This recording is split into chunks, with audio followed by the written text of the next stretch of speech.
شما هم همیشه احساس میکنید از مهربونیتون سوء استفاده میشه؟ آره، این یه حقیقته که مهربونی وظیفه تو نیست. راهنمایی که بودم یه همکلاسی داشتم که خیلی اذیتم میکرد. منظورم کتک و این چیزا نیست، منظورم اینه که با کنایه با هم صحبت میکرد. بعد وقتی کارش یه جا لنگ بود میومد میگفت وای هستی، تو رو خدا کمکم کن، لطفا کمکم بکنی. من اون موقع با خودم میگفتم که آره چرا که نه، وقتی میتونم کمکت کنم پس باشه. اینم شروع میکرد به تعریف کردن از من که وای هستی تو چقدر مهربونی.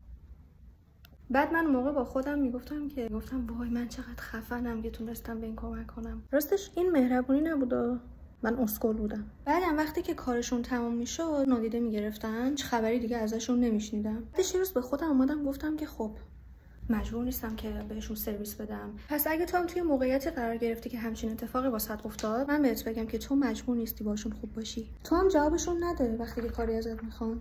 کلا سین نزن اصلا. با خودش فکر نمیکنه تو مهربونی، میگه بابا چقدر خره، راحت میتونم گولش بزنم، ساده است. ماچ بهتون فعلا.